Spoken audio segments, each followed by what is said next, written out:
തമിഴ് മണ്ണിന് എന്നും സിനിമയെയും രാഷ്ട്രീയത്തെയും നെഞ്ചോട് ചേർത്ത് വെച്ച ചരിത്രമാണുള്ളത്. MGRും കരുണാനിധിയും ജയലളിതയുമൊക്കെ വെള്ളിത്തിരയിൽ നിന്ന് ഭരണസിംഹാസനത്തിലേക്ക് നടന്നു കയറിയവരായിരുന്നു. എന്നാൽ ജയലളിതയുടെയും കരുണാനിധിയുടെയും വിയോഗത്തിന് ശേഷം തമിഴ്നാട് കാത്തിരുന്ന ആ സിംഹാസനത്തിലേക്ക് ആര് വരുമെന്നത് വലിയൊരു ചോദ്യചിഹ്നമായിരുന്നു. ആധുനിക തമിഴ് സിനിമയിലെ വമ്പന്മാരായ ഉലകനായകൻ കമൽഹാസനും സൂപ്പർ സ്റ്റാർ രജനീകാന്തും രാഷ്ട്രീയത്തിലേക്ക് ഇറങ്ങുമെന്ന് പ്രഖ്യാപിച്ചപ്പോൾ വലിയ പ്രതീക്ഷകളായിരുന്നു ജനങ്ങൾക്ക്. കമൽഹാസൻ പാർട്ടി രൂപീകരിച്ചെങ്കിലും തിരഞ്ഞെടുപ്പുകളിൽ കാര്യമായ ചലനം സൃഷ്ടിക്കാനായില്ല. രജനീകാന്ത് ആകട്ടെ രാഷ്ട്രീയ പ്രവേശനം പ്രഖ്യാപിച്ച് അവസാന നിമിഷം പിൻവാങ്ങുന്ന കാഴ്ചയാണ് നമ്മൾ കണ്ടത്. ഇവിടെയാണ് വെറും 2 വർഷം മുൻപ് മാത്രം തമിഴക വെട്രി കഴകം എന്ന പാർട്ടിയുമായി വിജയ് എന്ന നടൻ തൻ്റെ രാഷ്ട്രീയ യാത്ര തുടങ്ങുന്നത്. തമിഴ് സിനിമയിലെ ഇന്നത്തെ ഏറ്റവും വലിയ ക്രൗഡ് പുള്ളറായ വിജയ് രജനിയെയും കമലിനെയും പോലെയുള്ള അതികായന്മാർക്ക് സാധിക്കാത്തതാണ് വെറും 2 വർഷം കൊണ്ട് തമിഴ് മണ്ണിൽ നേടിയെടുത്തത്. വെറുമൊരു നടൻ എന്നതിലുപരി കൃത്യമായ രാഷ്ട്രീയ നിലപാടുള്ള നേതാവായി വിജയ് സ്വന്തം അടയാളപ്പെടുത്തി. ഇപ്പോൾ DMKയുടെയും ADMKയുടെയും കോട്ടകൾ തകർത്ത് കോൺഗ്രസിനെയും കൂട്ടുപിടിച്ച് തമിഴ്നാടിൻ്റെ ഭരണചക്രം തിരിക്കാൻ ഒരുങ്ങുകയാണ് ദളപതി. തമിഴ്നാടിൻ്റെ രാഷ്ട്രീയ ചരിത്രം തിരുത്തിക്കുറിക്കുന്ന വിജയ് രാഹുൽ ഗാന്ധി സഖ്യത്തിൻ്റെ ഉള്ളറകളിലേക്ക് നമുക്ക് കടക്കാം. തിരഞ്ഞെടുപ്പ് ഫലം പുറത്തു വന്നപ്പോൾ എല്ലാവരെയും ഞെട്ടിച്ച പ്രകടനമാണ് വിജയുടെ പാർട്ടി കാഴ്ചവെച്ചത്. ഏകദേശം 35% വോട്ടുകൾ നേടിയ TVK 108 സീറ്റുകളിലാണ് വിജയിച്ചത്. തമിഴ്നാട് നിയമസഭയിൽ കേവല ഭൂരിപക്ഷത്തിന് വേണ്ടത് 118 സീറ്റുകളാണ്.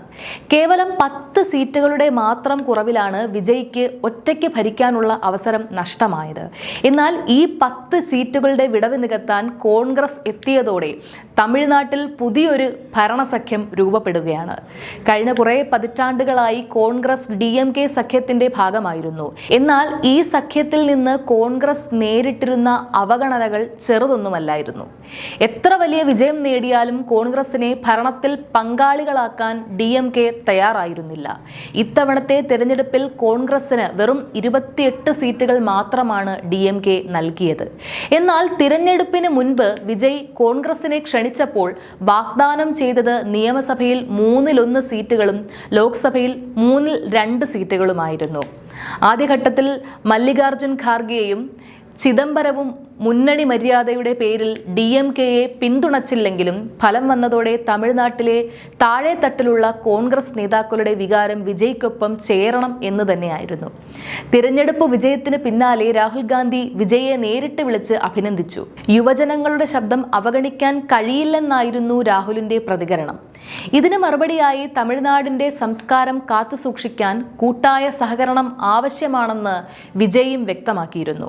ഈ സംഭാഷണമാണ് തമിഴ്നാട്ടിലെ പുതിയ ഭരണസഖ്യത്തിന് അടിത്തറയിട്ടത്.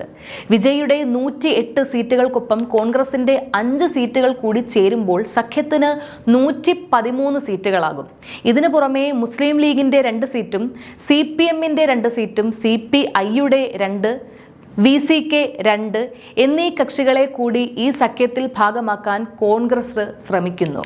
ഇതോടെ സഖ്യത്തിന് 120-ലധികം സീറ്റുകൾ ലഭിക്കുകയും സുസ്ഥിരമായ ഒരു സർക്കാർ രൂപീകരിക്കാൻ സാധിക്കുകയും ചെയ്യും. BJPയുടെയോ ADMKയുടെയോ പിന്തുണ ഒരു കാരണവശാലും തേടരുത്. കോൺഗ്രസിന് മന്ത്രിസഭയിൽ 2 ക്യാബിനറ്റ് മന്ത്രി പദവികൾ നൽകണം. സഖ്യത്തിലെ പ്രധാന നിബന്ധനകൾ ഇവ രണ്ടുമായിരുന്നു. ഈ സഖ്യം വരുന്നതോടെ ദക്ഷിണേന്ത്യയിലെ രാഷ്ട്രീയ ചിത്രം പൂർണ്ണമായും മാറുകയാണ്. ആന്ധ്രാപ്രദേശ് ഒഴികെയുള്ള മറ്റ് 4 ദക്ഷിണേന്ത്യൻ സംസ്ഥാനങ്ങളിലും, അതായത് കേരളം, തമിഴ്നാട്, കർണാടക, തെലങ്കാന, കോൺഗ്രസിനോ കോൺഗ്രസ് പിന്തുണയുള്ള സർക്കാരോ അധികാരത്തിൽ വരുന്നു എന്നതാണ്. ഇത് വരാനിരിക്കുന്ന പാർലമെന്റ് തെരഞ്ഞെടുപ്പിലും BJPക്കെതിരെ വലിയ മുന്നേറ്റം നടത്താൻ കോൺഗ്രസിനെ സഹായിക്കും എന്ന കാര്യം വ്യക്തമാണ്. കോൺഗ്രസ് തങ്ങളെ പിന്നിൽ നിന്ന് കുത്തി എന്നാണ് TMK വക്താക്കൾ ഇതിനോട് പ്രതികരിച്ചത്.